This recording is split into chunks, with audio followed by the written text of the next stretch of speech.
Bueno, el día de hoy vamos a hablar acerca de este tema, que es una entidad bastante común en neonatos, ¿verdad? Y que tenemos que comprender algunos de sus principios fisiopatológicos, precisamente para evitar el daño o secuelas que pudiera acontecer como consecuencia de un mal manejo de un paciente que esté hipoglicémico, un neonato, ¿verdad? Entonces vamos a revisar algunos conceptos que es importante que los tengamos en mente. Gluconeogénesis. ¿Qué es la gluconeogénesis? Es la ruta metabólica por medio de la cual nosotros estamos generando nueva glucosa a partir de fuentes que no son carbohidratos. Eso se realiza principalmente en el hígado y las fuentes para la producción de esta gluconeogénesis son el lactato, que viene del mismo ciclo de los carbohidratos antes de ingresar como acetilcoenzima al ciclo de Krebs, en el metabolismo de la glucosa, la glicólisis. El glicerol, que viene de los triglicéridos, cuando se separan en triacilgliceroles, ¿verdad? Y prácticamente todos los aminoácidos. Glucogenólisis. Aquí nos estamos refiriendo al proceso metabólico en el cual se obtiene glucosa a partir del metabolismo o la degradación del glucógeno, que como ustedes saben, pues es una fuente de reserva en el organismo. La segunda fuente de almacenamiento, además del hígado, va a ser el músculo esquelético. Glucogénesis, o si ustedes quieren, glucógenogénesis. Esta es la síntesis de glucógeno, es decir, empezamos a acumular en forma de un depósito proveniente de la glucosa, ¿verdad? Y se realiza a través de una enzima que se conoce como glucógeno sintetasa. Nuevamente, el hígado y también músculo esquelético puede acumular cierto porcentaje menor de lo que es glucógeno y que nos va a servir posteriormente en periodos de ayuno para tener una fuente rápida de glucosa. Y por último, lo que es la glucólisis, que como ustedes saben, pues es la vía metabólica a través de la cual se utiliza la glucosa en presencia de oxígeno a través de un proceso de oxidación, cuyo fin, a través de la vía glucolítica, es producir energía. ¿De acuerdo? Termina en acetilcoenzima A, si se recuerdan el ciclo de la glucólisis, el cual ingresa al ciclo de Krebs para producir ATP. Y el producto final es CO2 y agua, es el metabolito final de la glucólisis. Muy bien, entonces ya habiendo recordado estos términos, va a ser más fácil entender un poquito acerca de la fisiología y la fisiopatología. Sabemos nosotros de que el feto durante todo el embarazo está sujeto a el aporte de glucosa que le da la mamá. Y se conoce de que más o menos un feto maneja entre un 70 y un 80% de la glucosa de la madre. Al nacer, estos niveles, este aporte continuo que tenía nuestro bebé, va a ser suspendido súbitamente. De tal manera que se van a tener que poner en marcha una serie de mecanismos que están relacionados directamente con después de este cese súbito, que haya una caída demasiado pronunciada de la glucosa, ya que entendemos que la glucosa es esencial para el metabolismo de todo el organismo, principalmente del cerebro, ¿verdad? A pesar de que el cerebro y otros órganos pudieran utilizar otras fuentes, pero de una manera mucho menos eficiente que el utilizar la glucosa, ¿verdad? Los valores más bajos, lo que se conoce como el nadir, va a ocurrir más o menos entre 1 y 2 horas, probablemente hora y media, ¿verdad? Vamos a tener ahí los niveles más bajos de glucosa después del nacimiento. Entonces, de aquí podemos concluir algunas cosas. Por ejemplo, con respecto a lo que es la secreción de insulina. ¿Ustedes creen que el feto secreta insulina? ¿Qué dicen? A ver, algún interno que quiera, chispudo, ¿verdad? Que me quiere decir, ¿ustedes consideran de que el feto secreta insulina? ¿O depende exclusivamente de la secreción de insulina y el transporte de glucosa a la mamá? ¿Qué piensan? Este, yo pienso que el feto se ha de tener su propia insulina, Ujú. porque de hecho también había visto, bueno, no he visto casos, pero creo que en su momento cuando pasé pediatría había leído que se podían dar casos de hiperinsulinismo que pudieran causar hipoglicemia en neonatos, pero Muy bien, sí, es un buen razonamiento por analogía. Kevin, ¿qué dice Kevin? Kevin Vallejo.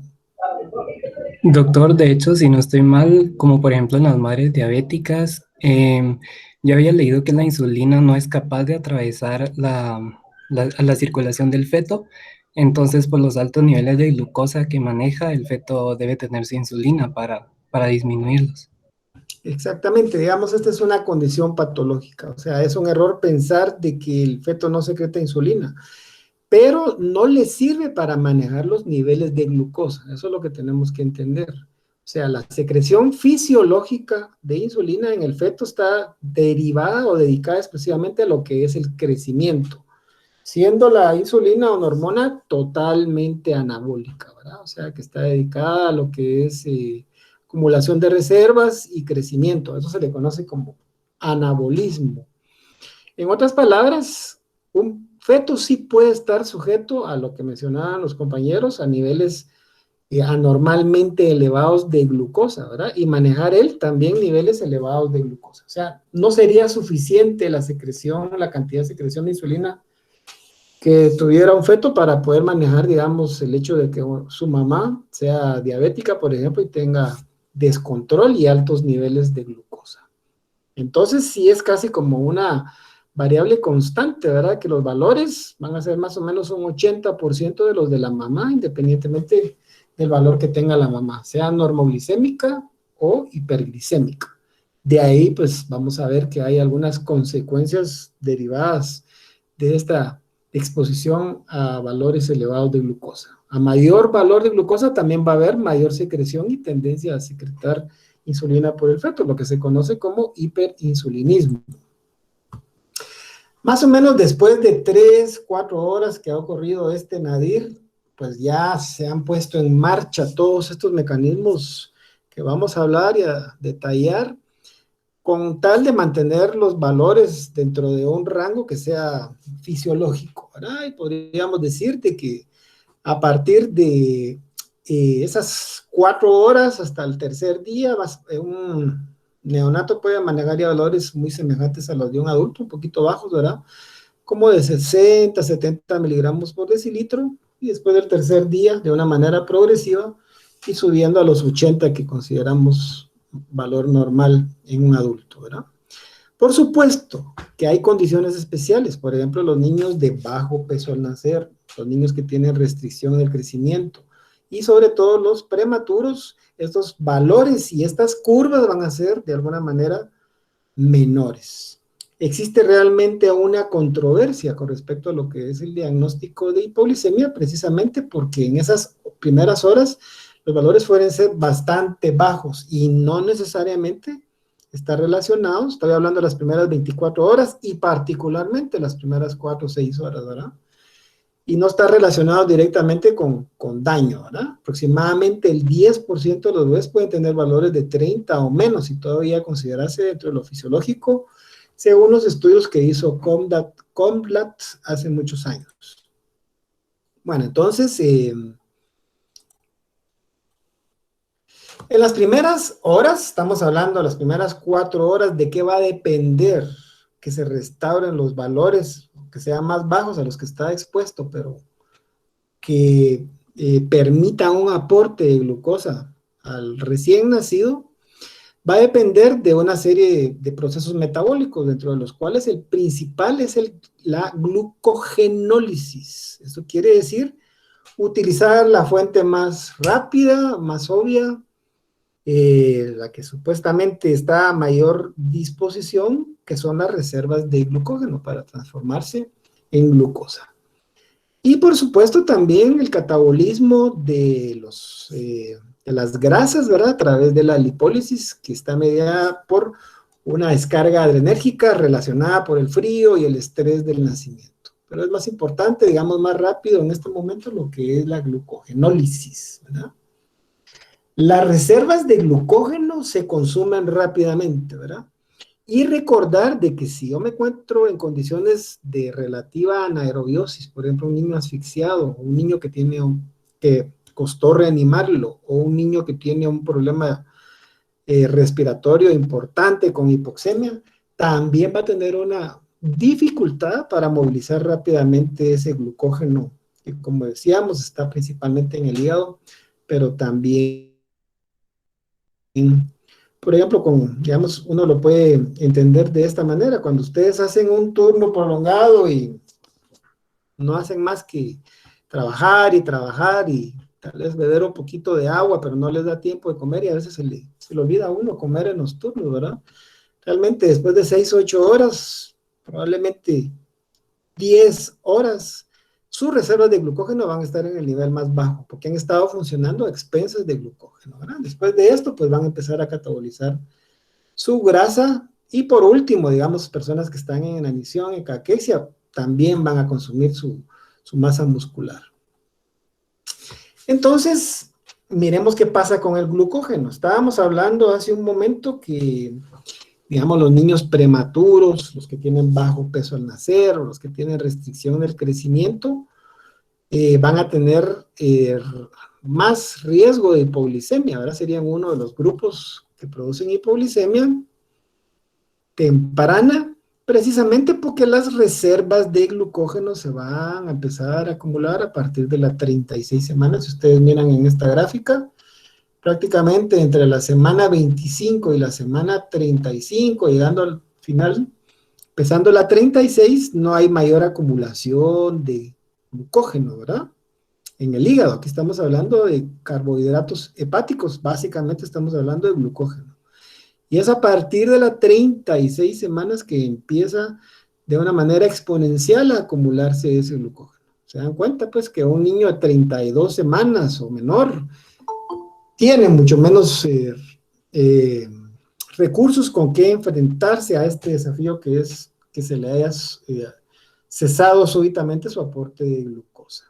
Y aquí vemos el momento del nacimiento. Digamos, si es un niño a término en condiciones normales, pues a partir del nacimiento se van a empezar a consumir inmediatamente las reservas de glucógeno, ¿verdad? Porque se necesita como sustrato para mantener la glicemia. Luego de que ya se ha establecido la alimentación, pues el glucógeno va a ir regresando a su nivel normal. Entonces podemos entender de que existen una serie de variaciones metabólicas que se dan inmediatamente en el momento del nacimiento. ¿Qué dijimos?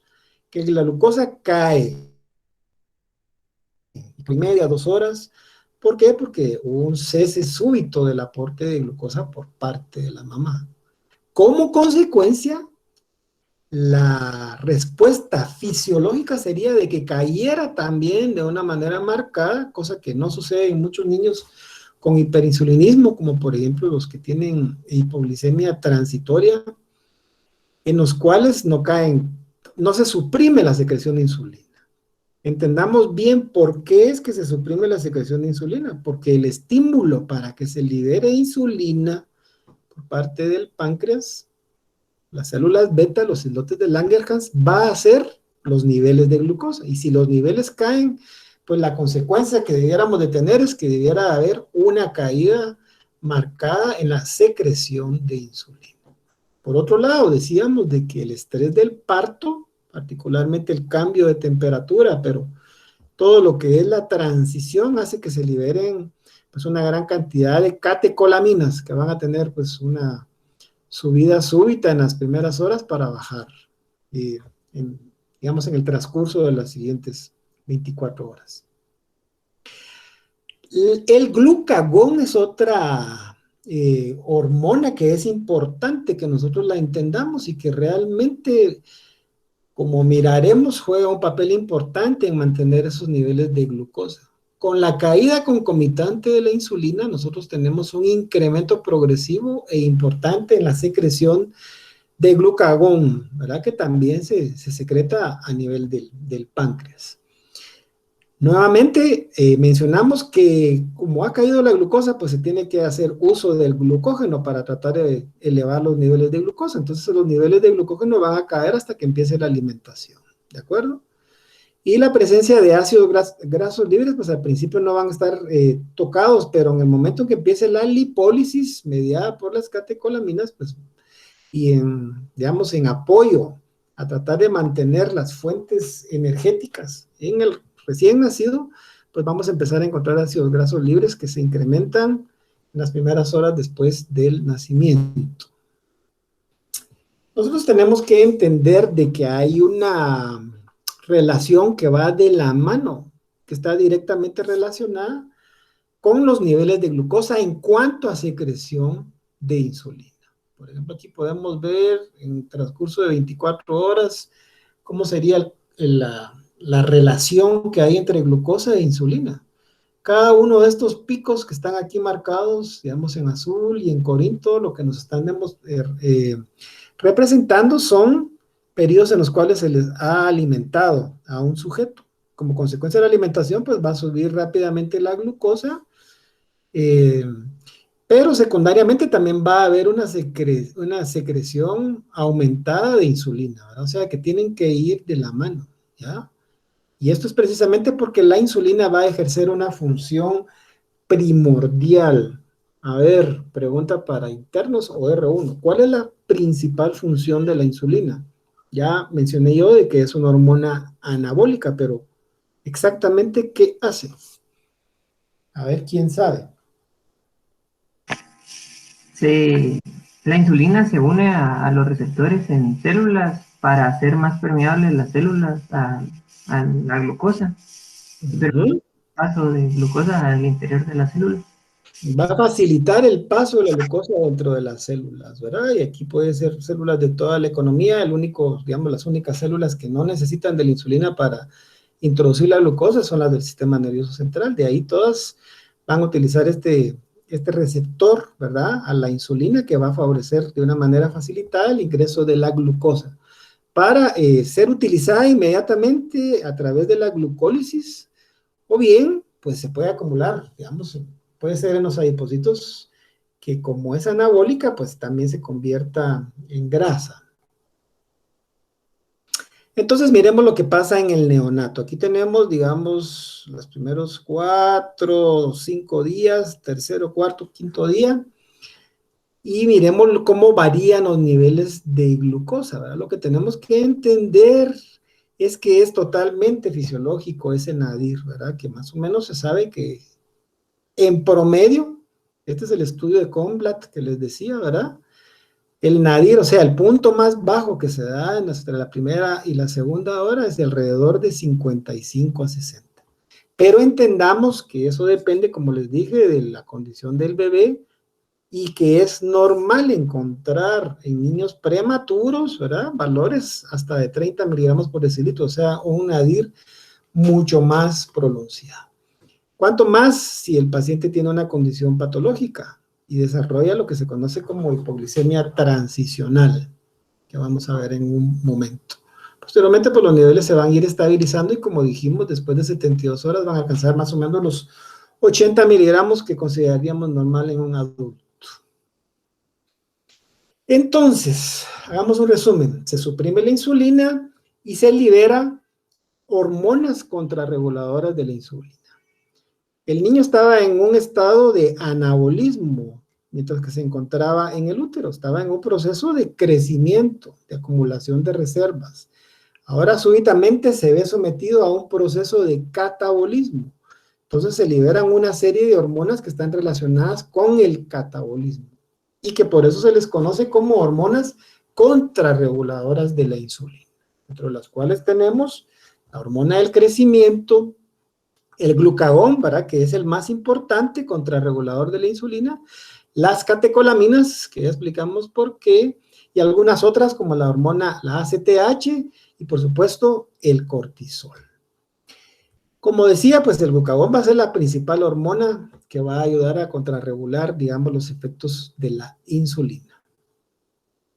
¿Cuál sería entonces la función de todas estas hormonas? Si la función de la insulina es meter glucosa, o sea, bajar los niveles de glucosa, la función de las hormonas contrarreguladoras va a ser tratar a través de un proceso catabólico, ya sea porque disminuyen el consumo o porque aumentan la gluconeogénesis, tratar de elevar los niveles de glucosa. Bien importante que entendamos cómo es este juego, ¿verdad? Cómo es esta interrelación entre la insulina y sus contrarreguladoras.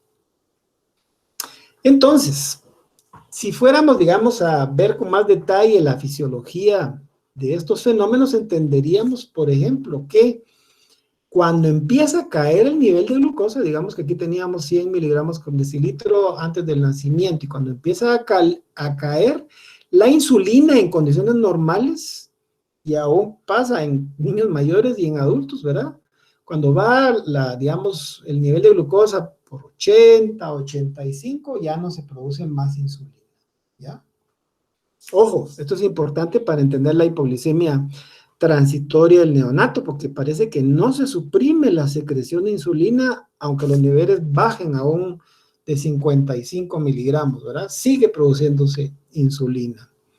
Luego entendemos de que si sigue bajando esa glucosa en el transcurso de los minutos, en las primeras horas, pues va a haber una secreción de catecolaminas y glucagón, y eso se va a dar más o menos con un nivel de 65, 70 miligramos por decilitro.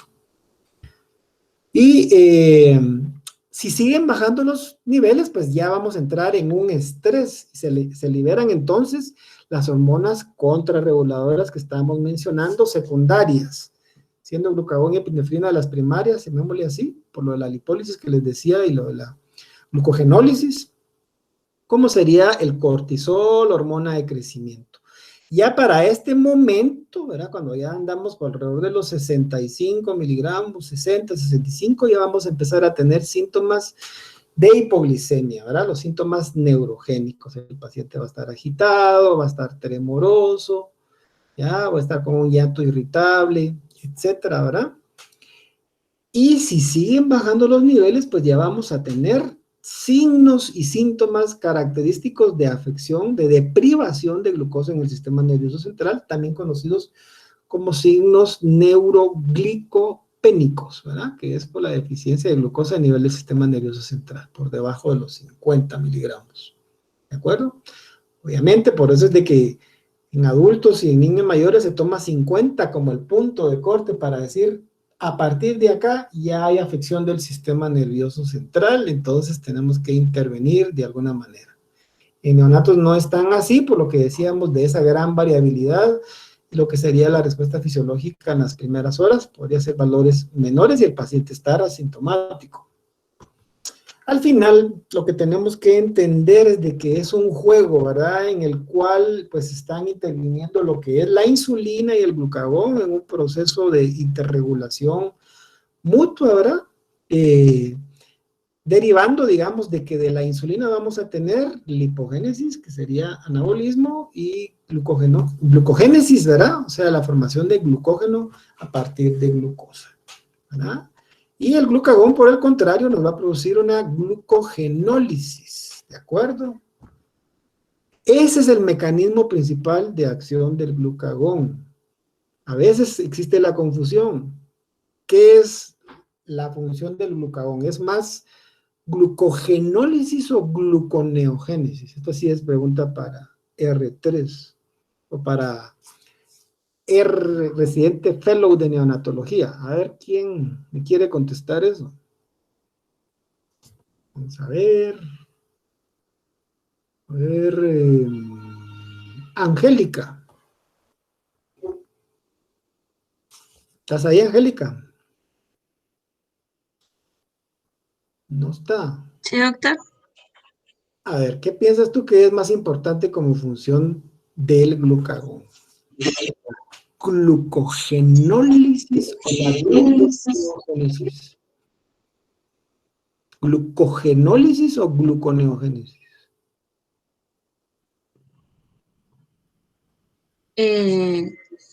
La glucogenólisis, Muy bien. porque... Sí. Ujú. Sí, termina de decirlo. Ahorita lo vamos a explicar, pero dilo con tus palabras. Porque me va a ayudar a guardar, ¿verdad? O almacenar este tan importante que yo necesito. No, la mitad de la respuesta estaba bien, pero la segunda no está bien porque, digamos, el glucagón no pretende anabolismo, no pretende guardar ni ahorrar. Al contrario, pretende gastar. ¿Verdad? Es como una cuenta de un banco. Yo puedo ahorrar y ahorrar, eso sería anabolismo. Voy metiendo un porcentaje de mis ingresos, sería anabolismo. Y catabolismo es tarjetazo, tarjetazo, tarjetazo, ¿verdad? Y va bajando la cuenta, ¿ya? Entonces, el glucagón lo que hace es degradar el glucógeno. Y como había mencionado, ese es el mecanismo primario. En términos generales, diríamos de que todas las hormonas contrarreguladoras, dentro de las cuales está el glucagón, de cierta manera pueden producir ciertos grados de gluconeogénesis, pero el mecanismo más importante, eso sí tiene que quedarles claro, del glucagón es la glucogenólisis, que es convertir el glucógeno en glucosa, ¿de acuerdo?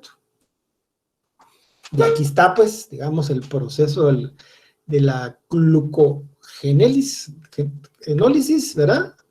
O glucogenólisis, ¿verdad? Que es el paso de glucógeno a glucosa, ¿ya? La insulina inhibe la glucógeno fosforilasa, ¿ya?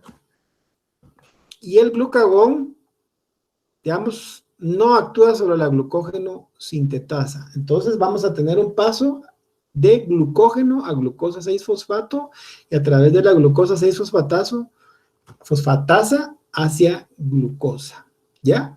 En presencia ¿de qué? De glucagón. El glucagón actúa sobre el glucógeno y a través de este mecanismo, estimulando la glucógeno fosforilasa, vamos a tener glucosa 6-fosfato y luego la glucosa 6-fosfatasa para producirnos glucosa. Ese es glucagón.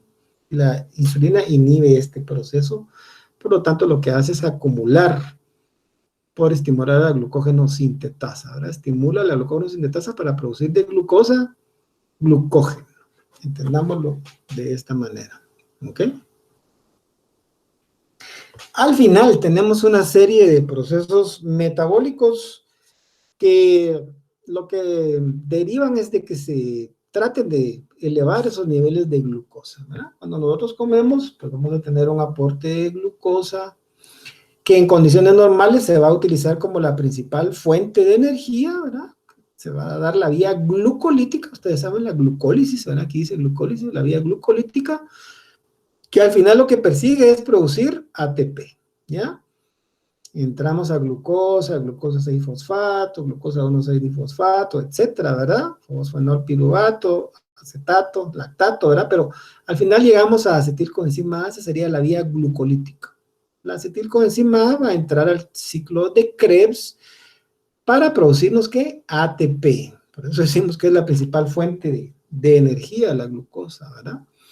Ahora el piruvato se puede reciclar y se puede reutilizar, ¿verdad? A través de su forma de lactato a piruvato para producir gluconeogénesis, ¿se recuerdan, verdad? Es decir, de otras fuentes que es el lactato, que es lo que ocurre en el ciclo de Cori, volver a producir glucosa por un proceso que se conoce como gluconeogénesis, ¿ya?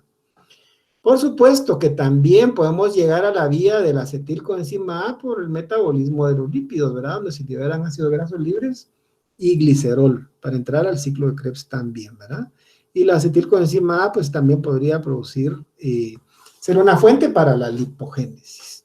Tenemos entonces aquí las tres vías, si se dan cuenta, tenemos el catabolismo de los ácidos grasos, catabolismo de las proteínas y catabolismo de los carbohidratos para producir energía, ¿verdad? De ahí derivamos todo aquello de que los carbohidratos producen 4 kilocalorías, que los aminoácidos también 4 y las grasas producen 9, es precisamente por todo este ciclo que estamos entendiendo acá. ¿Por qué les puse esto? Para entender la relación que hay entre la glucólisis, ¿verdad? Y las fuentes alternas. Y les mencionaba, por ejemplo, el ciclo de Cori.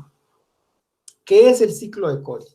El ciclo de Cori es el proceso metabólico a través de la cual, durante la glucólisis que se produce en el músculo, ¿verdad? Que estamos tratando de producir ATP, productos intermediarios de estos, que son el piruvato y el lactato, recirculan hacia el hígado, donde se pueden reutilizar para producir nueva glucosa. Ese es el ciclo de Cori y es lo que se conoce como ¿qué? Esto es una gluconeogénesis. Gluconeogénesis que se deriva de ¿qué? Del metabolismo, digamos, del piruvato y el lactato, de la misma glucólisis en el músculo y que se da en el hígado, ¿verdad? Por el transporte del lactato hacia el hígado. Ese es el famoso ciclo de Cori. ¿Es importante esto? Sí, porque, digamos, la implicación clínica es de que si yo sé que un paciente tiene, digamos, lactato, sé de que o está en un metabolismo anaeróbico, que es lo más común, ¿verdad? Porque ya no pasa del lactato, ya no llega a acetilcoenzima A, sino que se queda en el producto intermediario del lactato, que está en un proceso metabólico anaeróbico, como por ejemplo un asfixiado, ¿verdad? O de que la fuente de glucosa está deprivada y se está teniendo que utilizar ácido láctico para producir nueva glucosa, ¿verdad? Porque no hay aporte de glucosa. Eso es lo importante, ¿verdad? Ojo, entonces, para los estudiantes, si yo tengo lactato elevado en gases arteriales, yo sé que ese paciente estuvo sometido a un metabolismo que ya no llegó a acetilcoenzima A y se acumularon los metabolitos intermediarios, del cual el más importante en este caso es el lactato, pero que ese lactato se va a reutilizar para producir nueva glucosa. Entonces, hagamos un resumen de las funciones de estas hormonas. Primero miremos lo que es el glucagón, ¿verdad? Ya dijimos que su principal función es la glucogenólisis, ¿de acuerdo? 2, de alguna manera disminuye la función de la glucólisis porque es opuesta a la insulina, ¿verdad? Y 3, de una manera secundaria y mucho menor, la gluconeogénesis. Y eso lo va a hacer a través de varios procesos, ¿verdad? Ya dijimos que va a degradar el glucógeno, estimula la glucógeno fosforilasa, ¿verdad? E inhibe la función de la glucogenosintetasa, que es la enzima que estimula la insulina, ¿verdad? Se recuerdan, ¿verdad? Estimula la glucógeno fosforilasa e inhibe la glucogenosintetasa, que es la que se activa por la insulina, ¿verdad? Para producir glucogenólisis. También a través de la abolición de la función de la piruvato quinasa, pues ya no vamos a tener nosotros paso de piruvato a fosfoenol piruvato. Estamos hablando del ciclo de la glucólisis y por lo tanto lo va a suspender, ¿verdad? Con el fin de ¿qué? De mantener niveles más elevados, ¿verdad? O sea, disminuye la glucólisis. También de una manera secundaria estimula la captación de aminoácidos, que como ya dijimos, son otras fuentes no de carbohidratos que nos producen gluconeogénesis. Y también tiene cierta función, digamos, en lo que es la lipólisis, ¿verdad? Todo lo que sea catabólico. Cuando uno está sometido a estrés, aquella gente que ya tiene 6 meses de estar en el hospital haciendo turnos, pues baja de peso, ¿verdad? ¿Y por qué es? Porque está sometido a estrés del hospital, ¿verdad? Está haciendo lipólisis, está en catabolismo, sobre todo si no come bien, ¿verdad? El fin de todo esto, que es elevar los niveles de glucosa, ¿ya? ¿Alguna pregunta hasta este momento? Bueno, entonces aquí miramos lo que es la interrelación, ¿verdad? Entre lo que es la glucogenólisis, que como les había mencionado, y perdone que les insista, pero es que tiene que quedar bien fijo, es el principal fuente de glucosa en las primeras horas post nacimiento, ¿verdad? Las primeras horas. Glucogenólisis. Pero a la vez también se va a empezar a dar la gluconeogénesis conforme van pasando las horas. La gluconeogénesis, cuyas fuentes, repito, son aminoácidos, el lactato y el glicerol, que viene de las grasas. ¿De acuerdo? Eso se va dando en las siguientes horas. Se empieza a elevar después de 2 horas y alcanza su pico máximo casi cuando ya no tenemos reservas de glucógeno, ¿verdad? Que será más o menos a las 12 horas. Después ya se estableció la alimentación, pues se va a suprimir este fenómeno. ¿Qué con respecto al sistema nervioso central? A ver, quiero hacer esta pregunta. ¿Cuáles son las fuentes energéticas de nuestro cerebro? A ver, ¿quién sabe?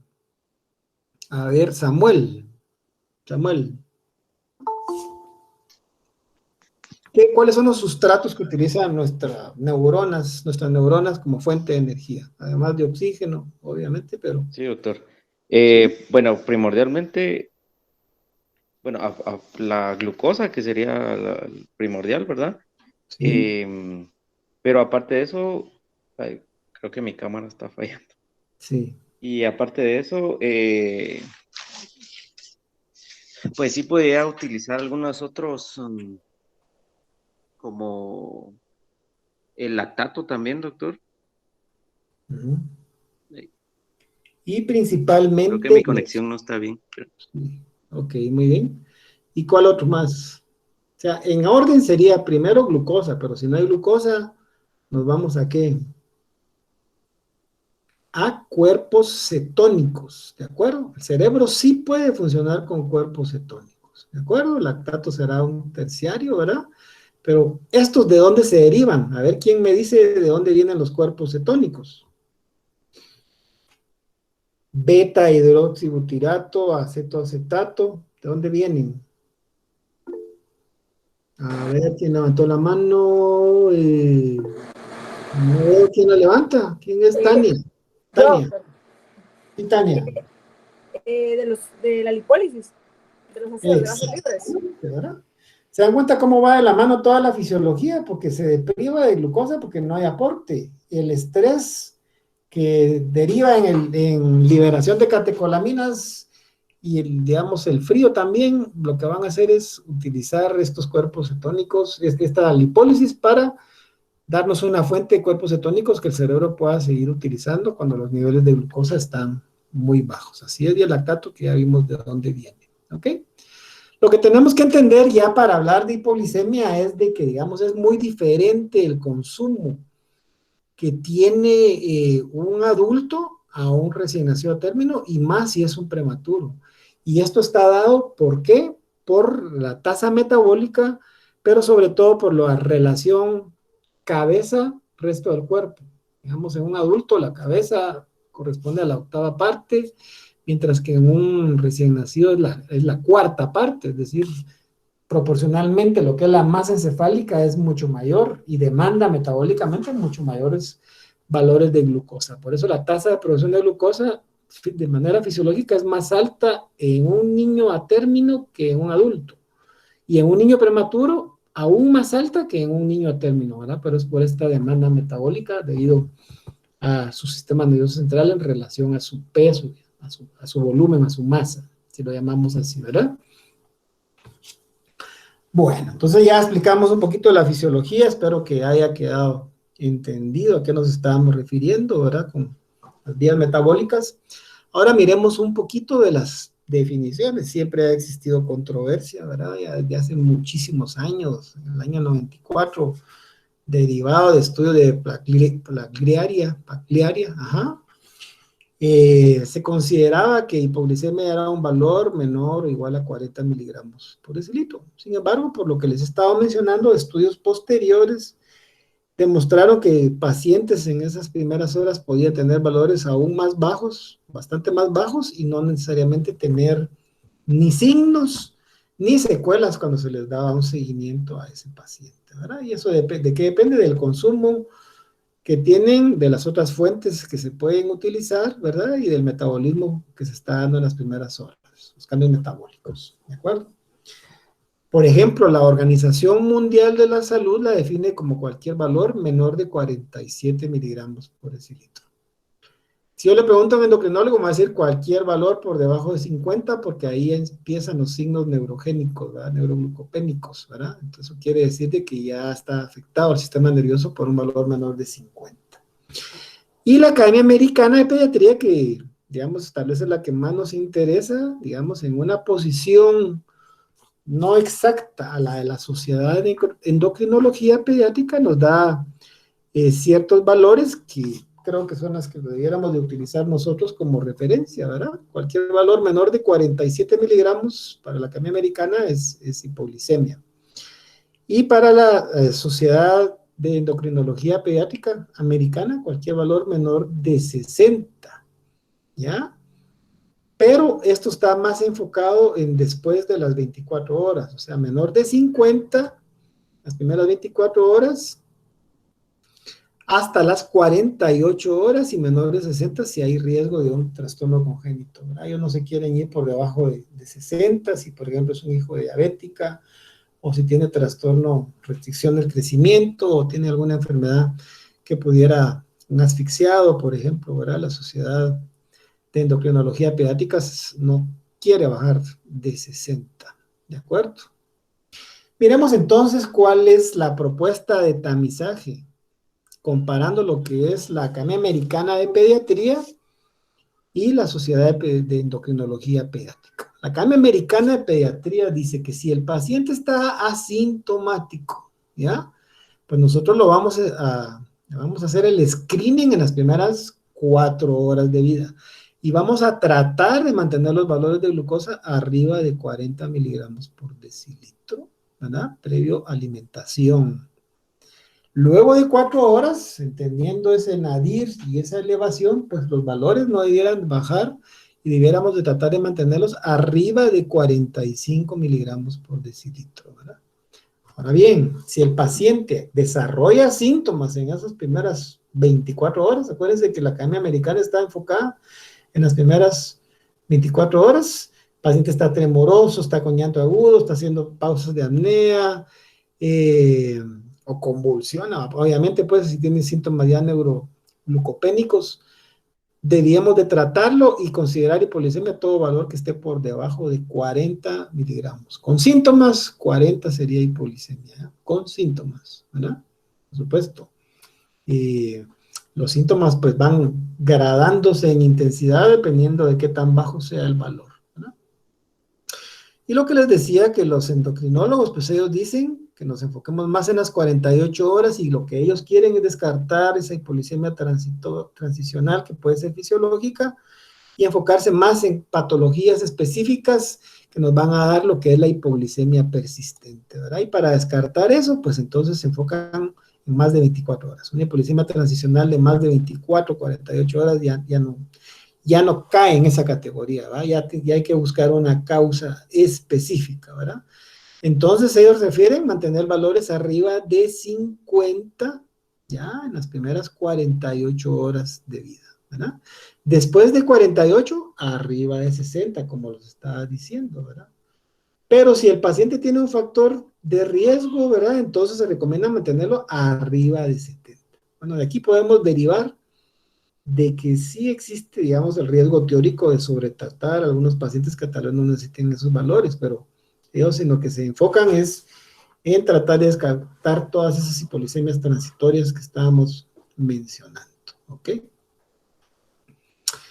Entonces, tomemos en consideración algunos aspectos cuando sacamos nosotros glucosa. Por ejemplo, no es lo mismo sacar glucosa de sangre completa que lo que es sacar glucosa plasmática, ¿verdad? En lo cual, por el consumo que se da por los eritrocitos en sangre completa, los valores, tenemos una glucosa central de una vena periférica o un catéter, pues podría ser que los valores fueran menores a los del plasma, hasta en un 14%. Van a variar dependiendo del nivel de hematocrito, por la presencia del glutatión. ¿Ya? Mayor hematocrito, menor el valor de glucosa que podemos tener en la muestra. ¿Ya? Van a caer a un ritmo más o menos de hasta 20 miligramos por decilitro por hora. Es decir, compañeros internos, si ustedes sacan la muestra, la van a dejar al laboratorio y se las procesan 2 horas después, puede ser de que tengamos un valor falso de hipoglicemia, no estando el paciente en esa condición, porque ha ido cayendo de 15 a 20 miligramos por hora por ese consumo, ¿verdad? Y que las tiras, pues son útiles como tamizaje, pero mientras menos sea el valor, más es la pérdida de su utilidad. En otras palabras, si yo tengo una tira, me marca low, lo que tengo que hacer es, pues, sacar otra, ¿verdad? Si me marca low, le saco otra, pero corroborarlo con métodos en sangre, ¿ya? Porque no me puedo quedar solo con la tira, ¿de acuerdo? Bueno, entonces miremos un poquito acerca de la etiología de la hipoglicemia. Hay una gran cantidad de condiciones que nos pueden dar hipoglicemia, ¿verdad? Algunas de causa específica como trastorno de los carbohidratos, de los aminoácidos, de las grasas, etcétera, ¿verdad? Aquí solo es un cuadro para que miren todos los posibles factores que estuvieran asociados a hipoglicemia, ¿verdad? Desde el punto de vista metabólico, alteraciones en las enzimas como insulina, glucagón, catecolaminas, cortisol, alteraciones en la glucogenólisis, gluconeogénesis, en la lipólisis, ya lo mencionamos, y en la cetogénesis, ¿de acuerdo? Y cada uno de estos pues tiene una explicación desde el punto de vista fisiológico. Al final, nosotros vamos clasificando entonces la hipoglicemia básicamente en dos grupos. Lo que es la transicional, podría ser un niño que está asintomático o sintomático, y la persistente, ¿verdad? Que se considera que es más de 7 días, pero en realidad más de 48 horas ya no es normal y hay que buscar una causa específica. ¿De acuerdo? Digamos, dentro de las asintomáticas están todos estos niños cuyo examen que nosotros le hacemos de glucometría nos sale bajo, pero está totalmente asintomático, ¿verdad? Y lo podríamos encontrar hasta el 10% de todos los neonatos, ¿verdad? Ya dijimos que el mismo 10% son los que pueden tener valores de 30 y ser totalmente normal para su condición, ¿verdad? Usualmente es de corta duración, aparece muy temprano, por lo que ya explicamos, no recurre y afortunadamente, pues esta se resuelve con una alimentación, por eso es de que fomentamos el apego con la madre para que el niño se alimente lo más rápido, ¿verdad? Y evitar que nos dé estos cuadros de hipoglicemia. Su pronóstico es favorable porque no se asocia con secuelas. Ya sintomáticamente la clásica hipoglicemia transicional, que ha sido sujeta de mucho debate, en la cual los estudios, la gran mayoría de los estudios, lo que ha encontrado es, por ejemplo, que hay un relativo hiperinsulinismo. ¿Cómo así? Parece que el set point, o sea, el punto en el cual se suprime la secreción de insulina, ¿verdad? Que dijimos que era 85, puede ir bajando en estos niños por una serie de razones a 55, 50, y todavía está secretando insulina a pesar de que el valor de glucosa va para abajo. Obviamente eso va a predisponer a glucosa. Característicamente, y a mí me sirve de diagnóstico, de hecho es lo primero que hago si tengo un paciente que sospecho hipoglicemia transicional con síntomas, ¿verdad? Es ver cómo están los cuerpos cetónicos, porque no va a haber elevación de los mismos, por eso se le conoce por hipoketótica. A ver, ¿quién de los residentes de PEDIA me dice por qué consideran ustedes de que es hipoketótica esta?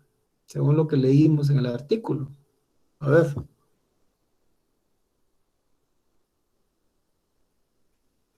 Ángel. Ángel siempre le pregunto, ¿verdad? Pero le vamos a preguntar a Iris, ya le pregunté. Luisana, a ver, Luisana. ¿Estás ahí? Sí, doctor. ¿Por qué es hipoketótica? Eso es característico, ¿verdad? Si yo quiero saber si un paciente tiene hiperinsulinismo, le saco cuerpos cetónicos. ¿Por qué? Porque es hipoketótica. Sí. Como habíamos dicho en el principio, la formación de cuerpos cetónicos se va a deber a lo que es la formación de cetonas. Entonces, si tenemos a un bebé con una ¿qué? Transicional, con una hipoglicemia transicional, es porque generalmente ellos no van a producir la cantidad de cuerpos cetónicos que necesitan. O sea, No producen cuerpos cetónicos, pero es por un mecanismo hormonal. es por ellos generalmente dicen que lo que tienen es una deficiencia en sí. Entonces, se supone que van a hacer una hipoglicemia hipocetónica porque tienen niveles bajos y aparecen también niveles bajos de ácidos grasos. Y va a haber una supresión incompleta de insulina. Exactamente, eso que dijiste es la razón por la cual no se produce la cetogénesis. ¿Por qué? Porque el paciente no tiene suprimida la secreción de insulina que debiera de ser lo que esperamos. Si el paciente está entrando en hipoglicemia, si sus valores van para abajo, se debiera suprimir los niveles de insulina, la glucosa, y aún no se ha suprimido la secreción de insulina. Para que lo entendamos, tal vez algunos se han percatado de que ahora están muy de moda las famosas dietas cetogénicas. ¿En qué consisten las dietas cetogénicas? Bueno, en medicina las utilizamos, ¿verdad? Para control de convulsiones, para ciertas enfermedades del sistema nervioso, ¿verdad? En la cual ponemos el cerebro a utilizar cuerpos cetónicos en lugar de glucosa, ¿verdad? ¿Qué característica tienen estas dietas? ¿Alguien ha hecho la dieta cetogénica? Todos son fit. No, pero lo que tiene de característica es que no tiene carbohidratos. Exacto. Muy bien, Francisco, así me gusta que estés poniendo atención, ¿verdad? Es decir, dieta cetogénica es comer carne, huevos, todo lo que es proteína, ¿verdad? Queso, y no comer pan, no comer arroz, todo eso, porque lo que se está pretendiendo es inhibir la secreción de insulina, que dijimos que era anabólica y lipogénica, ¿verdad? Y favorecer el consumo de grasas, es decir, producción de cuerpos cetónicos. Entonces, acá, ese es el signo que nos va a indicar de que no hay supresión de insulina, porque no hay cuerpos cetónicos. Si hubiera cuerpos cetónicos, eso me estaría indicando que no hay insulina, ¿de acuerdo? Esa es la explicación, ¿verdad? Entonces, siempre, digamos, si yo estoy estudiando hipoglicemia, después de confirmar que es una transicional y está sintomático, le voy a medir cuerpos cetónicos a este paciente, ¿verdad? De alguna manera se asemeja a algunas enfermedades específicas de hiperinsulinismo, ¿verdad? En las cuales, pues, hay una secreción por mutaciones en esta enzima, la glucoquinasa, ¿verdad? En las células beta, y que lo que hacen es de que se siga secretando insulina con valores más bajos. A eso se asemeja la hipoglicemia transicional sintomática, ¿verdad? Puede predominar en prematuros, no necesariamente tienen que ser niños grandes para diabetes gestacional, en hijos de madres con toxemia, en asfixiados, que se pueden ir acompañados de hipocalcemia o policitemia, ¿verdad? Puede llegar, digamos, a ver cardiomegalia e insuficiencia cardíaca, como vamos a ver. Entonces, la otra cosa que se me olvidó mencionar es esto, miren, de que hay una preservación anormal del glucógeno hepático. De alguna manera también está suprimido el proceso de la glucogenólisis por la misma razón, ¿verdad? Porque todavía hay niveles de insulina, entonces no se degrada el glucógeno. Está, digamos, inhibida la función del glucagón en estos casos, ¿de acuerdo? Muy bien. Hay algunas otras causas que se han tratado de elucidar, como por ejemplo, bajas respuesta de hormonas contrarreguladoras, excesiva utilización periférica en niños que son macrosómicos, ¿verdad? Una gluconeogénesis defectuosa, ¿verdad? Cuando hay hiperalaninemia, algunos errores innatos del metabolismo, ¿de acuerdo? También dentro de la hiperinsulinismo, pues tenemos por aumento de necesidades de consumo, digamos que en el caso de los niños pequeños para gestacional, los asfixiados y el radio cerebro-hígado que habíamos mencionado, que es característico de las restricciones con tipo de crecimiento asimétrico. Y por supuesto el hiperinsulinismo clásico del hijo de madre diabética. Los síntomas aparecen y persisten en las primeras 24 horas, pueden llegar hasta las 72 horas, ¿verdad? Pero la gran mayoría son en las primeras 24 horas, ¿verdad? Lo importante es de que esta que es sintomática, sin tratamiento se van a relacionar con daño cerebral importante, ¿verdad? Y por eso es de que la Sociedad de Endocrinología Pediátrica mencionaba que cualquier hipoglicemia que persista más de 24 o 48 horas no es solamente transitoria, sino ya caeríamos en persistente, ¿de acuerdo? Bueno, miremos de etiología específica, aquí ya estamos hablando de hipoglicemia persistente, ¿verdad? El típico hijo de diabética, el hijo de madre diabética, tienen ciertas características. Número uno, usualmente son grandes para edad gestacional, pero inmaduros, ¿verdad? Tienen sus fases características, un peso elevado, pero usualmente prematuros, ¿verdad? O sea, no hay una relación entre el peso y la edad gestacional, porque tienen depósitos aumentados de grasa en el hígado, suprarrenales y corazón, y su cerebro, paradójicamente, es de tamaño normal a la edad gestacional, a pesar de que sean grandes para la edad gestacional. Yo creo que todos hemos visto a alguno de estos bebés, no solo los macrosómicos, sino específicamente los hijos de diabética, ¿verdad? Que tienen una facies característica, hasta se describe, ¿verdad? Esa frente perlada con gotitas de sudor, los niños con hirsutismo, ¿verdad? Su puente ancho, nasal, ¿verdad? Que es característico del hijo de una diabética, su boca pequeñita, ¿verdad? Tienen una facies característica. Tienen ciertos problemas. Por ejemplo, membrana hialina hasta 6 veces más. Debemos asegurarnos que el niño sea a término. No deberíamos de sacar un niño de 35 semanas sin asegurarnos un reemplazo o una maduración pulmonar, ¿verdad? Porque van a desarrollar membrana hialina aún mayores a la edad gestacional que les corresponde. Cardiomiopatía hipertrófica, ahorita tuvimos un paciente, lo estuvimos platicando ayer y lo vimos como caso clínico, que tenía una cardiomiopatía hipertrófica por acumulación de glucógeno en el septum interventricular, ¿verdad? Hipocalcemia, ictericia, hipomagnesemia, trombosis renal, sepsis y asfixia. O sea, tienen una gran cantidad de problemas, ¿verdad? También está asociado a anomalías congénitas de 2 a 4 veces más frecuentes, por ejemplo, el síndrome de regresión caudal, en el cual hay un hipodesarrollo, digamos, de la mitad inferior del cuerpo, del ombligo para abajo, ¿verdad? A tal punto que podríamos llegar a lo que se conoce como sirenomelia, ¿verdad? Es un hipodesarrollo del abdomen para abajo, digámosle, ¿verdad? Incluyendo las extremidades, ¿de acuerdo? Síndrome microcolon izquierdo neonatal, que también está asociado a la regresión caudal. Cariopatías, de las cuales la más común es la transposición de grandes vasos. ¿Por qué esa mayor tendencia a las cardiopatías, anomalías congénitas? Se cree que es por una deficiencia temprana de insulina materna en la embriogénesis, ¿verdad? Estamos hablando de las primeras semanas de vida, ¿de acuerdo?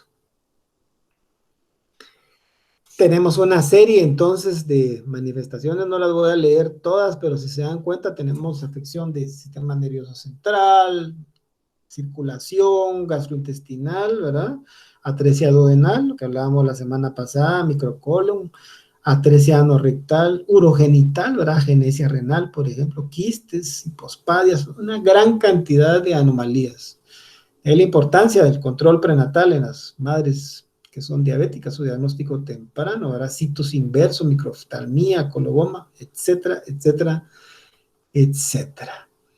Y para explicar la fisiopatología, pues lo entendemos, ¿verdad? Que la hiperglicemia lo que hace es que el niño, ya lo dijimos al principio, no logre manejar esos valores de glucosa con su insulina, ¿verdad? Que si tenga secreción, lo que nos va a estimular la producción exagerada de insulina por este bebé, que como sabemos es una hormona anabólica, pues va a producir lipogénesis y acumulaciones de glucógeno, lo que nos va a dar también macrosomía, ¿de acuerdo?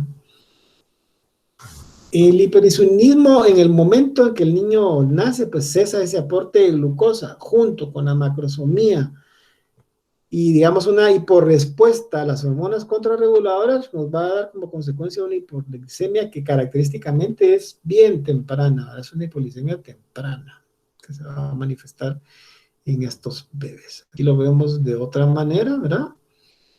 Hiperglicemia fetal, hiperinsulinemia fetal, aumento de la toma de ese substrato, lo que nos va a dar macrosomía. Pero no solamente es lo que les estaba mencionando, sino que también se sabe de que hay un aumento del consumo de oxígeno. Esos bebés están sujetos a una hipoxia crónica tisular, ¿verdad? Que aún puede ser causa de muerte, ¿verdad? Y esta hipoxemia podría llevarnos también a un aumento de la eritropoyetina y como consecuencia policitemia.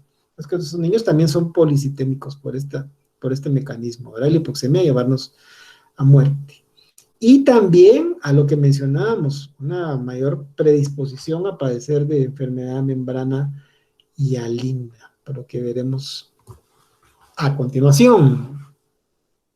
Se sabe entonces de que hay un retraso en la maduración pulmonar Porque el hiperinsulinismo bloquea, se cree que bloquea o que disminuye los receptores pulmonares a glucocorticoides. Acuérdense que los glucocorticoides ayudan a madurar el pulmón, pues son bloqueados por el hiperinsulinismo que se está dando.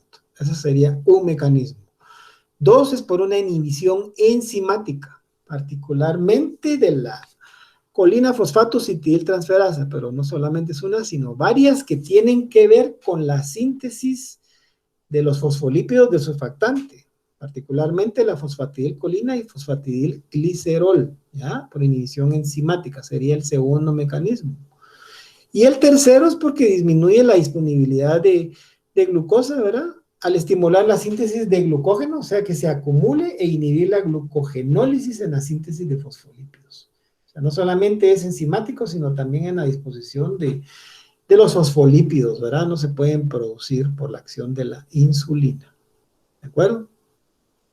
Manejo, pues, un control prenatal estricto, nacimiento programado, asegurando lo que les mencionaba, la madurez fetal, ¿verdad? Su control de glucosa 1 a 3 horas después del nacimiento. Tiene que ser temprano el control de la glucosa en estos pacientes. Este no es un niño asintomático, sin mayor factor de riesgo, sino es un niño en el cual yo ya sé que, digamos, tiene el antecedente de ser hijo de diabética y que está expuesto a un riesgo de daño cerebral, entonces le tengo que hacer controles tempranos, ¿verdad? Y, por supuesto, a tratar de estimular la alimentación temprana y frecuente. Si con eso no lo logro controlar, pues tengo que hacer uso de soluciones para manejo de la hipoglicemia. ¿Qué otra causa de hiperinsulinismo? La eritroblastosis fetalis. ¿Se recuerdan? Cuando hablamos de eritroblastosis fetalis, ¿de qué estamos hablando? Pues estamos hablando de la enfermedad hemolítica del recién nacido por incompatibilidad de DRH, ¿verdad?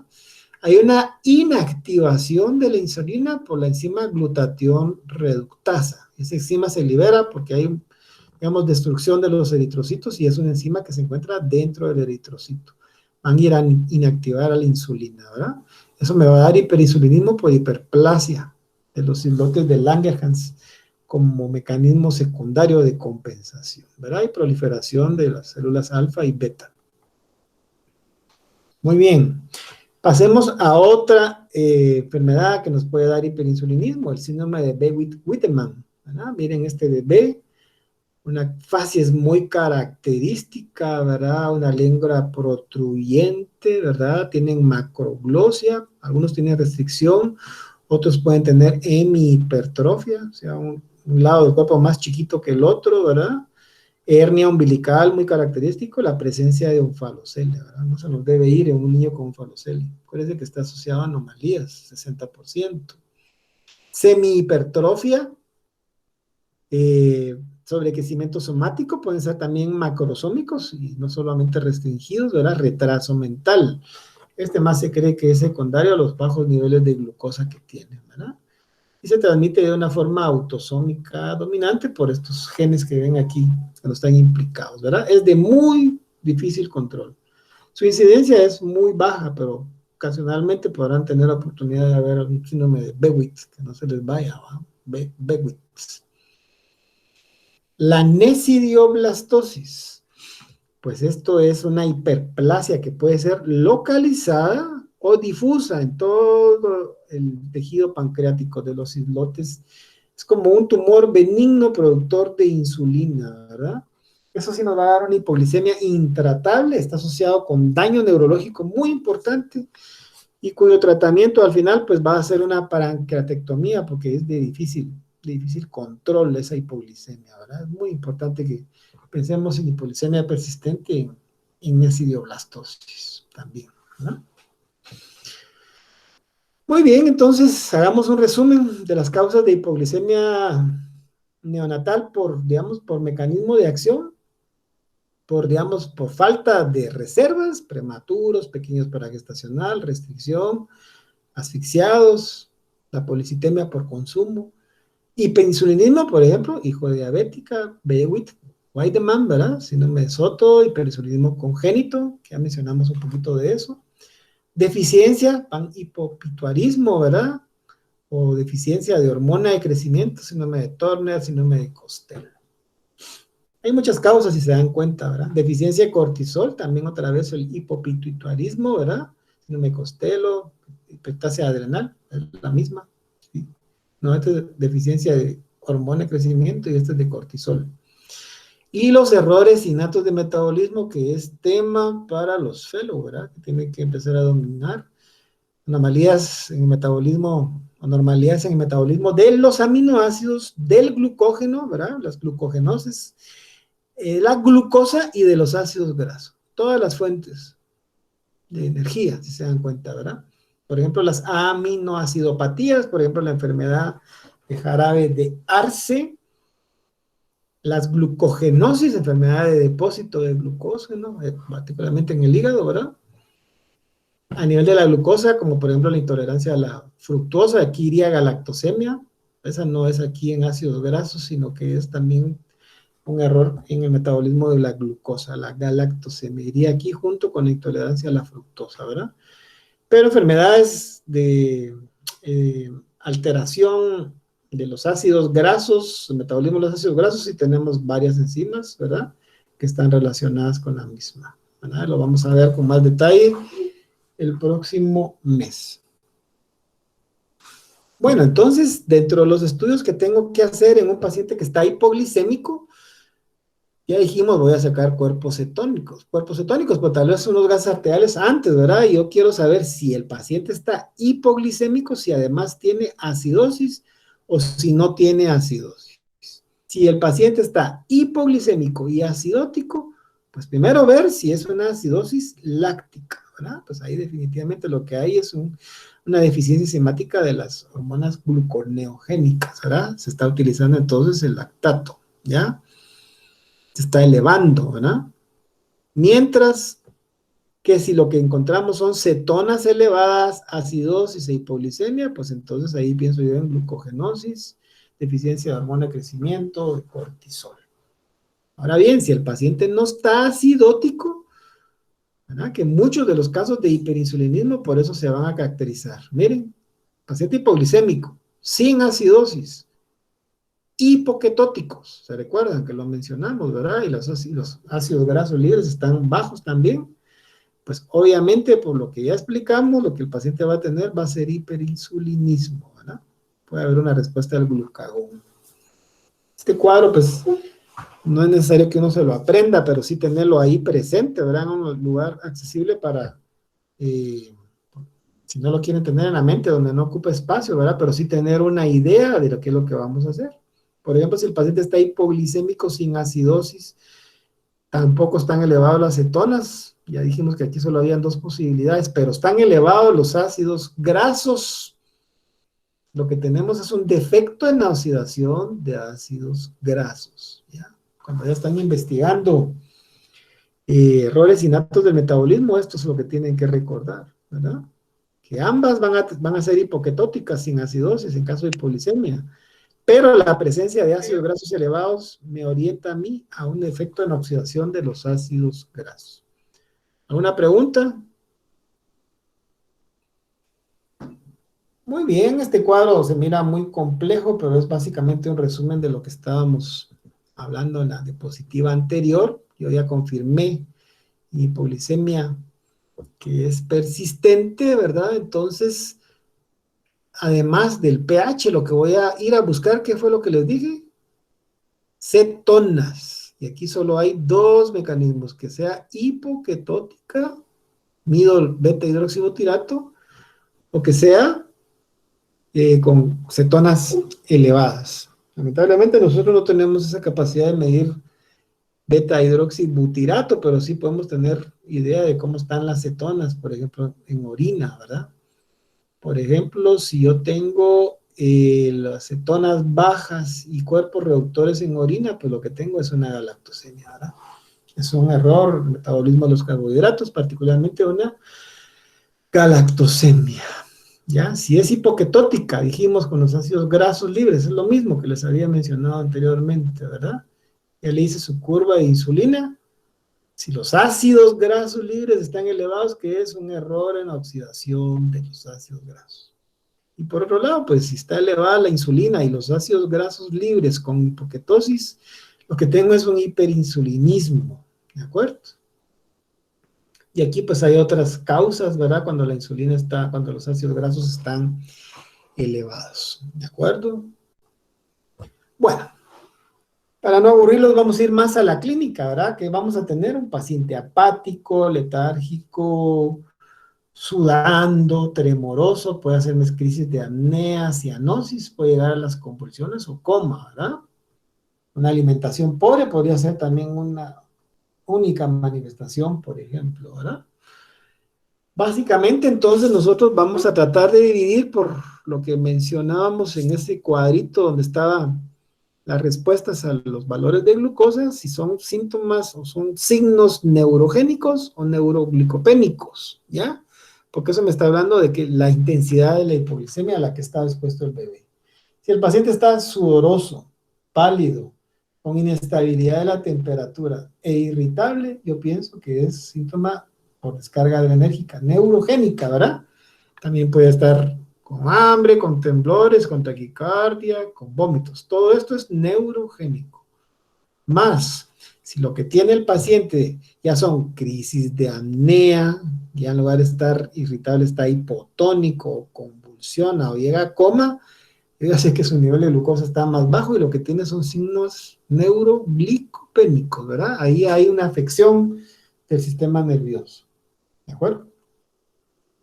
Bueno, ya vamos a terminar, se los prometo, vamos a ir a lo que es el tratamiento, pues establecer, digamos, los factores de riesgo que pudieran estar aquí relacionados, pequeños paraje estacional, grandes restricciones, hijos de diabéticas, grandes paraje estacional, asfixiados, hipotérmicos, sépticos, eritroblastosis, etcétera, ¿verdad?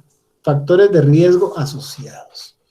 Luego, pues, voy a ir a medir mis niveles de glucosa en las primeras 4 horas de nacimiento, ¿verdad? Antes de que haya alimentación o cuando haya síntomas, tratando de estimular la alimentación lo más rápidamente posible, ¿verdad? Si el valor de la tira es limítrofe, digamos que anda en 40 y 45, pues yo lo voy a, si está asintomático, voy a sacarle un control de glucosa sérica para estar seguro, ¿verdad? Y mi objetivo, de acuerdo a lo que mencionamos de la Academia Americana, va a ser mantener en esas primeras 4 horas la glucosa arriba de 40. ¿Ya? Eso es antes, previo a alimentación, ¿verdad? O sea, previo a la toma, si está arriba de 40, pues estoy tranquilo, ¿verdad? Y de 4 a 24 horas, previo a la toma, ver cómo están los niveles de glucosa, ¿verdad? Es decir, estaba en 42 previo a la toma, va, démosle de comer. Ahora le subió a 56, estoy tranquilo en sus primeras 4 horas, ¿verdad? Lo mismo sería después de las 4 horas, ¿verdad? Tenía 45, 46 miligramos, ya tiene 6 horas de vida. Démosle de comer, vamos a ver cómo responde, porque ese es el tratamiento, ¿verdad? Darle de comer. Ahora, si está sintomático, pues lo voy a tratar si la glucosa está menor de 40. ¿De acuerdo? De acuerdo a la Sociedad de Endocrinología, pues lo que vamos a hacer es extender este tamizaje, si yo quiero descartar todas las hipoglicemias transicionales, a las primeras 48 horas, tratando de mantener arriba de 50 y después de 48 horas arriba de 60. Y si hay un factor de riesgo, como los que ya mencionamos, pues el nivel de glucosa debiera ser arriba de 70. Aquí el problema es de que probablemente vamos a estar sobretratando a algunos pacientes que no lo necesitaban, ¿verdad? Yo les sugeriría que utilicemos entonces la de la Academia Americana, ¿ya? ¿Qué pasa si el paciente está sintomático? ¿Le tengo que pasar bolus? Depende, ¿no? Puede ser de que solo, digamos, si el paciente está asintomático, lo único que tengo que hacer es darle de comer y ver cómo es la respuesta en la segunda muestra, ¿verdad? Si en la segunda muestra encontramos, aún si él no presenta síntomas y no corrige con PO, pues tendremos que iniciar, ¿qué? Una infusión, no bolus, ¿verdad? Es como echarle leña al fuego. Es decir, el paciente está asintomático, pero ya tiene 2 controles. En el primer control yo le encontré que estaba hipoglicémico, tenía 36 en las primeras horas de vida. ¿Qué era lo indicado? Darle de comer. Le volvió a hacer un control después de darle de comer y le subió a 46. No, le subió a 39. ya, le subió a 39, entonces ya son 2 tomas, aunque esté asintomático, lo que voy a hacer es que le voy a iniciar una infusión. Esto tiene que quedar bien claro. A menos que esté sintomático, no le voy a pasar bolus, ¿verdad? Si está con, digamos, una glucosa que no quiere corregir PO y no tiene contraindicación para PO, pues entonces solo le voy a iniciar infusión.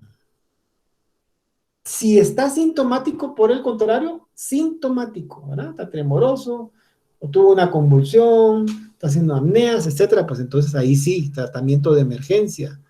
Bolus a 200 miligramos por kilo, 12 cc por kilo, ¿verdad? En 1 minuto, seguido en términos promedios de lo que ustedes ya saben, 8 miligramos por kilo minuto, ¿verdad?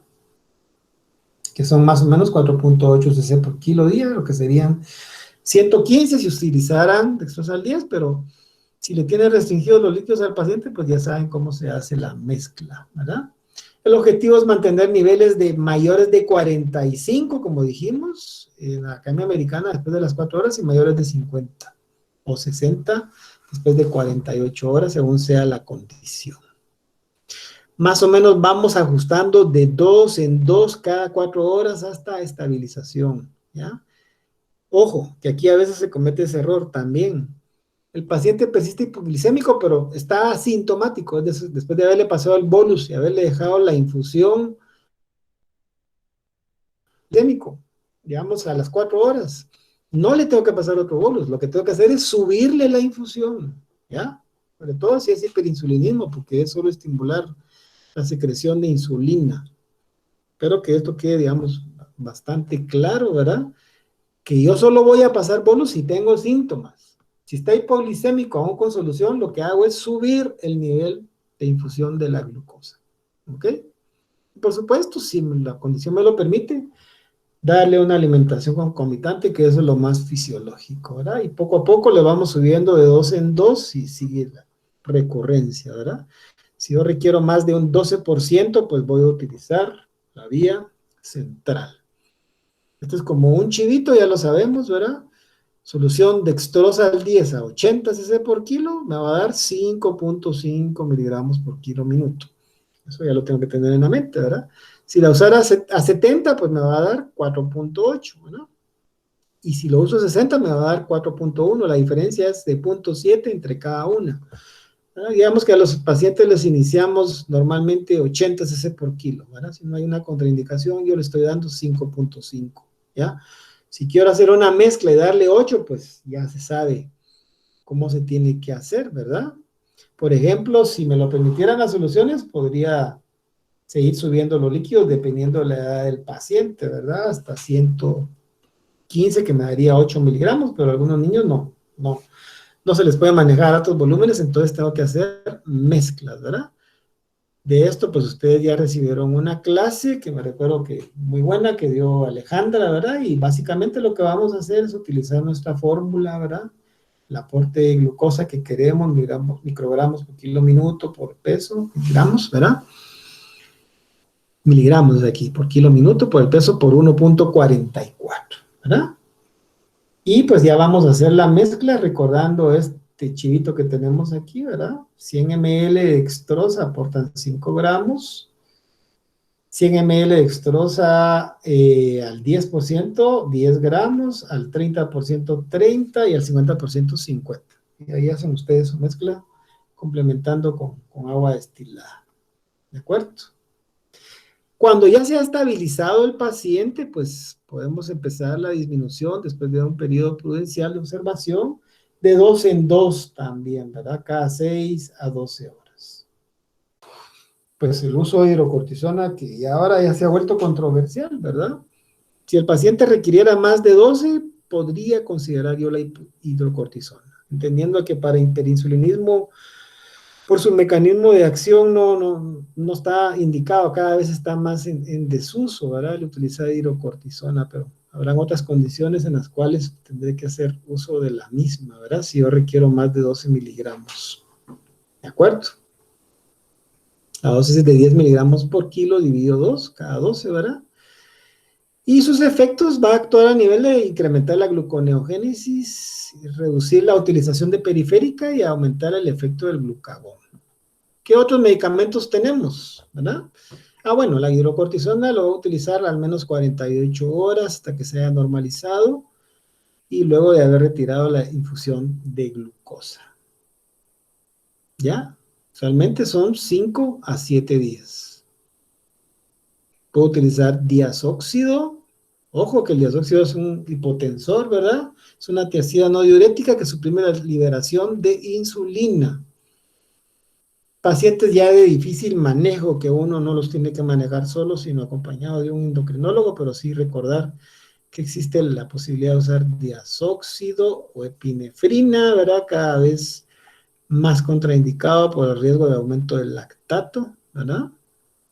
Actúa como hormona contrarreguladora, eso ya lo vimos, ¿verdad? Y el glucagón solo si hay deficiencia específica de glucagón, ¿verdad? Dosis de 0.1 a 0.5 miligramos por kilo por los mismos mecanismos que ya habíamos explicado.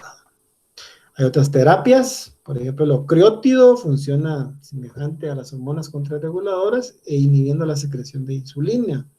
La nifedipina, hormona de crecimiento, somatostatina, pancreatectomía. Ya es muy difícil que tengamos este tipo de pacientes, pero obviamente, como les digo, estos son de difícil manejo y siempre acompañados del endocrinólogo. ¿De acuerdo? El pronóstico, ya, 2 diapositivas y terminamos. Va a depender, obviamente, de la severidad, de las, digamos, patologías que lo acompañan y de la agresividad en el diagnóstico y tratamiento que nosotros les demos. Pues no hay nada más triste que tener un paciente que tenga secuelas del sistema nervioso central por un mal manejo de la glucosa, ¿verdad? Si se sabía que era hijo de diabética y no se le controló, es muy triste, ¿verdad? Que el paciente en nuestras unidades debute con una convulsión y nosotros no nos habíamos percatado que era un niño a riesgo, ¿verdad? Eso es muy triste. ¿De acuerdo? Muy bien, entonces, yo sé que es una clase larga, pero bueno, no sé si tengan alguna duda.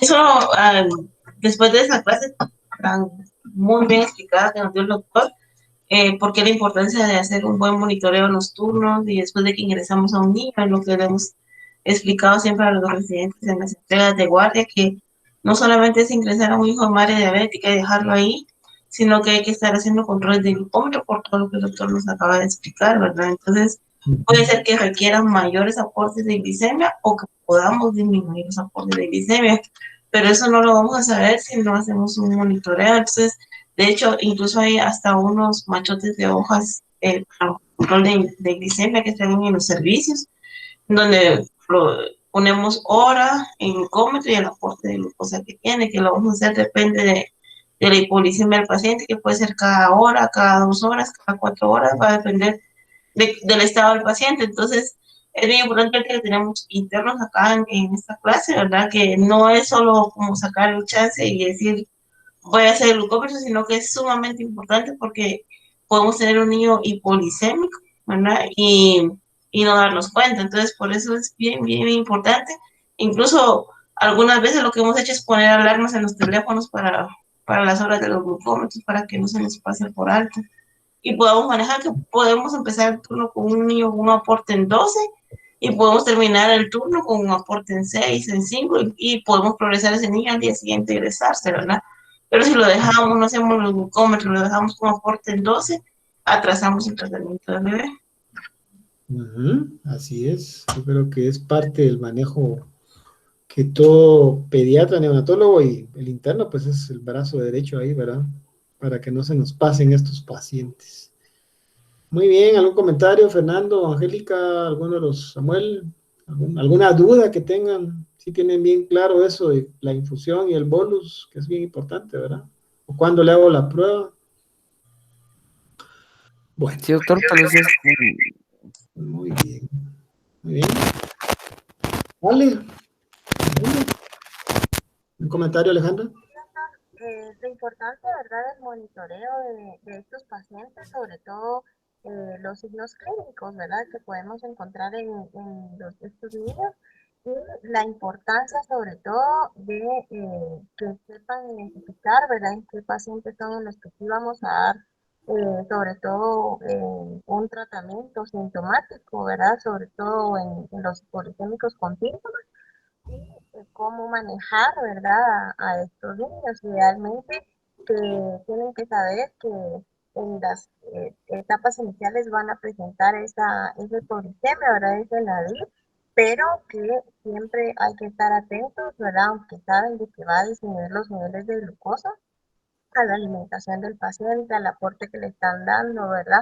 Cada uno pues a su nivel, ¿verdad? Los internos pues obviamente la alimentación del niño, el que sepan cuánto de aporte le podemos dar, los R1 también el aporte sobre todo, pero el manejo de ese niño posterior, ¿verdad? Porque no solo es el manejo inicial de la hipoglicemia y le puse un aporte, sino cómo lo van a ir manejando posteriormente. Y para nosotros, pues también, ¿verdad?, el saber las implicaciones que tiene la hipoglicemia en nuestros niños, sobre todo a nivel cerebral, y cómo va a ir afectando, ¿verdad?, si no logramos un adecuado aporte de glucosa. Únicamente. Muy bien, muchas gracias, Alejandra. Bueno, entonces, ¿no hay más dudas, comentarios? Muy bien. A los fellow les recomiendo, porque digamos, si tenemos programado el curso longitudinal por unidades para ustedes, pero es tanto lo que tienen que ver en 2 años y a veces nos quedamos muy cortitos. Yo sí les sugeriría de que le pusieran un poquito más de sus tiempos libres, ¿verdad? De atención a ir a revisar, sobre todo lo del hijo de diabética, ¿verdad? Porque es tan complejo que solo hijo de diabética sería una clase entera, ¿va? Son 2 horas de clase, solo hablar de hijo de diabética, ¿va? Y no nos quedemos solo con hipoglicemia transicional, que creo que lo hemos estado estudiando estos años con más acuciosidad, pero hay otras causas de hipoglicemia, ¿verdad? Por ejemplo, este niño que tuvimos el caso clínico, me quedé yo con mucha duda, ¿no? Ojalá que le vaya bien, pues, y que llegue a la consulta externa a seguimiento por endocrino, porque puede estar dentro de todo lo que mencionamos hoy, ¿verdad? Cualquiera como causa de hipoglicemia persistente. Ojalá que ya esté bien, ¿verdad? Pero que haya sido un hiperinsulinismo como se consideró. Pero yo no me quedaría tranquilo hasta no verlo en la consulta externa bien, ¿verdad? Creo que es importante, ¿verdad? Así que muchas gracias y que descansen. Katy, Angélica, Samuel, Fernando, los R2 también. ¿Sí? ¿Alguien más? No. ¿Luisana? No. Muy bien. Muchas gracias.